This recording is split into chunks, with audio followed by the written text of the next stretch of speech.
There is no doubt that AI is reshaping cybersecurity, but it's also introducing new risks that many companies aren't prepared for.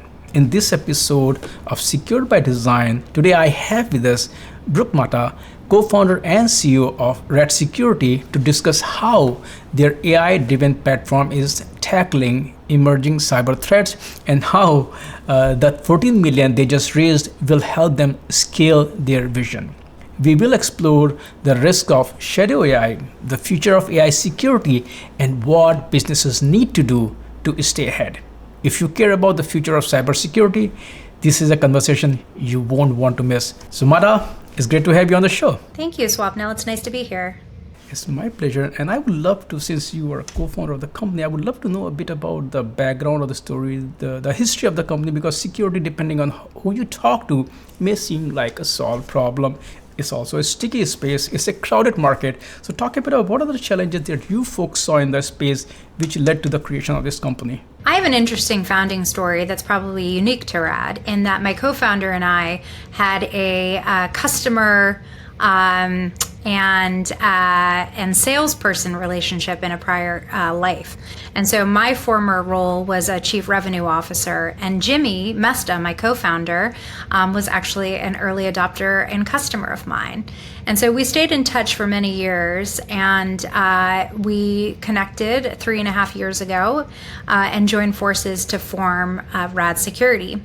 At the time, the initial problem that we were looking to solve was related to Kubernetes security. And so you're right in to say that, there's a crowded market out there. A lot of security has been solved. But we've been staying really close to innovating at infrastructure and connecting to the problems that are created through an evolving infrastructure. And that started with Kubernetes for us. It then evolved into cloud detection and response. And now we're meeting people where they are as related to AI and AI infrastructure, particularly AI workloads.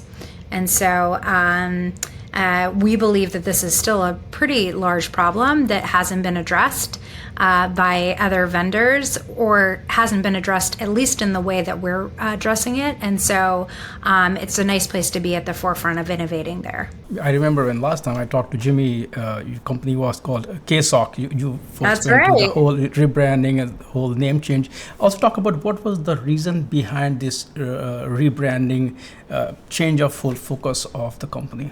Sure. So we started off focusing on Kubernetes security, and then that sort of just became one area of focus as we branched out beyond Kubernetes and became a cloud detection and response company. And so in part of branching out, we decided to do a rebrand, and it's been nothing but good things since changing the name to RAD. People also seem to like our bear logo too, which is nice. And so, rebranding isn't for everyone. I wouldn't advise that everyone does it, but it worked nicely for us. And now, can you, since you mentioned the cloud detection and response capabilities, talk a bit about your approach to it and how it's different from the traditional cybersecurity solution and approaches? So much in the way that CrowdStrike started with a novel approach to EDR back in the day by looking at behavior, RAD Security similarly is doing that with cloud, in that we are fingerprinting workloads to understand known good behavior and then identifying drift from that good behavior to identify anomalous activity, such as malicious identities in the cloud. And now we're extending that into AI. And in terms of your question related to the response part of it, we don't want to be another security vendor that just identifies problems. We also give people reachability analysis, real-time response, and integration into existing workflows so that you can get to remediation very quickly. And if I'm not wrong, you folks also recently announced the 14 million Series A funding. Congratulations for that. Talk a bit about how will this funding be used to further enhance RAD Security's AI-driven defense approach? Sure. I just got out of a meeting in New York where we were talking about this. So our sales and marketing team are pretty lean right now. And so we've had a lot of traction with not a huge team of people. And so that's something I'm pretty proud of. But in order to really accelerate our growth this year and beyond, we're going to be scaling up our sales and marketing team to meet demand. So I'm excited about that opportunity as a former chief revenue officer, especially. I mean, if you look at the adoption of AI, can you talk about what are the kind of cybersecurity risks that are evolving and what are some of the biggest threat that companies should be paying attention to?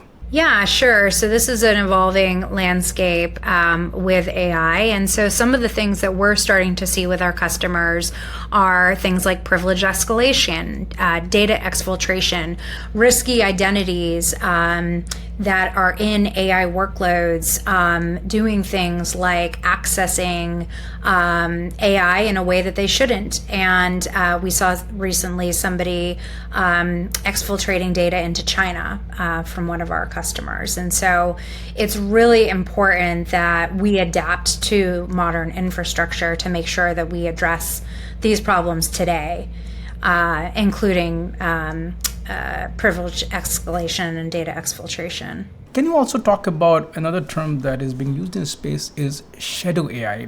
What is shadow AI and how big is it as a problem? And when you interact with your customers, you find that they are actually even large or small scale companies, they are aware of these risks or they're not even aware of it. So I want to understand what is shadow AI and how much awareness is there about it.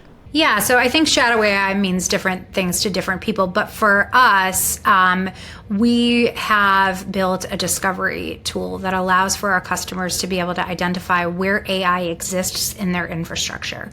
Because in order to assess risk, you first have to know where it is.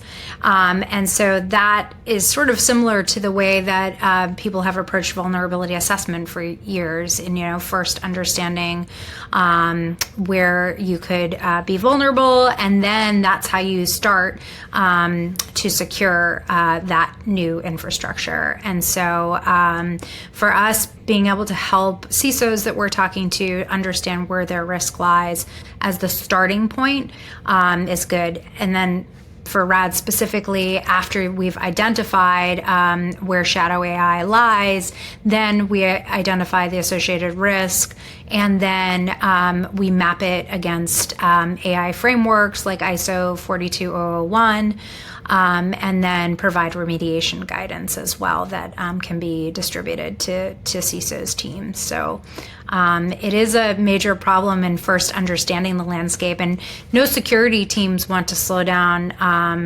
the engineering organization that's delivering high velocity products in a way that they never had before, because that directly impacts revenue. And so it's hard and challenging for a lot of security teams to find a way to both not slow down velocity, but also do things in a secure way. But yeah, you're right. It starts with shadow AI discovery and knowing where shadow AI exists. Looking at your background, can you also talk about what is the total addressable market for AI security? How fast is this space growing? And where do you see some of the biggest challenges and biggest opportunities? Yeah, so after doing an assessment, we believe it's a $70 billion addressable market. So it's pretty large. And there are already armies of companies out there who are looking to combat what security teams are doing. And unfortunately, a lot of US companies are targets for those companies with malicious intent. And so the opportunity is huge for lots of different security vendors to enter the space and deliver value to companies. But it's not just about vendors. It's also about making sure that the market's educated. There's a person named Jason Haddix who's offering an AI security course right now that's pretty impressive.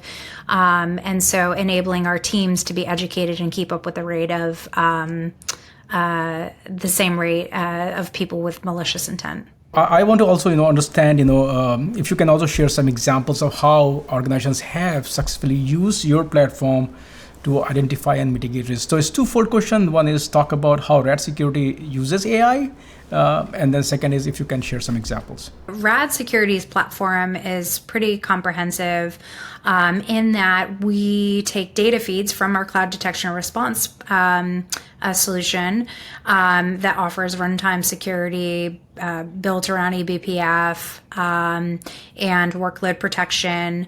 But also that data feeds into an agentic platform that is unique to RAD. And it allows for our customers to not only use the RAD telemetry through our CDR solution, but also to be able to aggregate data from multiple sources to be able to make smart decisions. And so in terms of success stories, we have GRC teams using us to save a lot of time in terms of generating reports that are provided to auditors and boards on their current risk rating and score. So we saved one customer, went from 30 days it took them to create auditor and board level reporting to 3 minutes with RAD. Just based on being that agentic platform that allows for you to aggregate all of the necessary data to create a risk report. We also have been able to identify multiple threats like the one I referred to earlier, data exfiltration through an AI workload. And we're also helping CISOs to be able to get the broad high-level visibility of not only where their AI stop for 1 second. Shadow AI exists, but also how it maps against AI frameworks that are not required at the moment, but we expect, unfortunately and fortunately, more regulation to come around that in the future. Can you also talk about how does RAD Security platform ensures that cybersecurity initiatives within organizations also align with GRC, governance, risk, and compliance requirements? So we're trying to wrap our arms around all of the GRC requirements, especially as related to AI that are coming out. There are some states that have been really leading the charge, California, Texas, and others in terms of state level requirements. The EU, I think, is probably the best. The EU AI Act is probably the best sort of frame of reference for compliance related to AI. A lot of people are copying what is in there in terms of creating their own policy around it. But we've been working really hard in making sure that GRC teams can be much more efficient in their day-to-day operations, especially in focusing on what's really important instead of doing menial tasks. RAD cuts the time down for those tasks significantly. And as earlier you mentioned that you're here in New York, East Coast. Talk a bit about what are you doing here? Thanks for asking. So I'm here meeting with customers, but also I'm excited to have been selected as one of the top 25 women as part of a Cyber 25 Women of Impact program. So I'll be headed to the New York Stock Exchange today. I've never been there. I'm super excited to see what it looks like in action.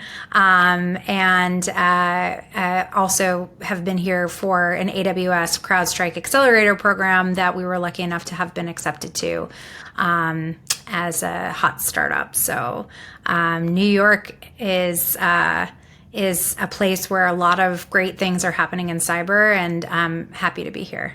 Can you also talk about a lot of other things, other activities that you folks are involved with? We're really excited to have been selected as part of the AWS and CrowdStrike Accelerator program. This will continue for us to really hone in on our partnership with AWS. We're on the AWS Marketplace. We are also on the EKS Marketplace. And we intend to make the AWS partnership a really strong area of focus for us this year to help customers who love to work with AWS, and all of our customers do, as well as to make things easier for people who already have contracts with AWS. This is March. Time flies by so fast.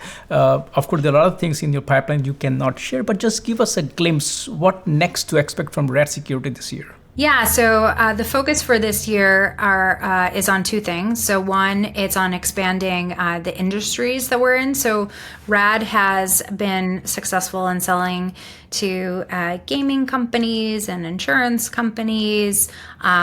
We also have had some early success with financial services. We're planning to double down in our efforts with financial services to continue to expand our offering there. That's why I'm in New York. And will continue to be often.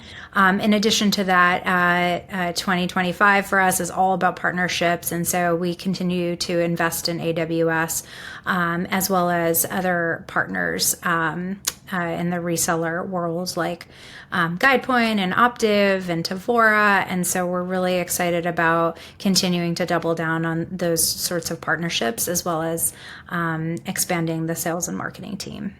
Brooke, thank you so much for joining me today. Talk about the company, talk about this whole cybersecurity and AI landscape. Also, congratulations on the funding round. It was great chatting with you, and I would love to have you folks back on the show. Thank you.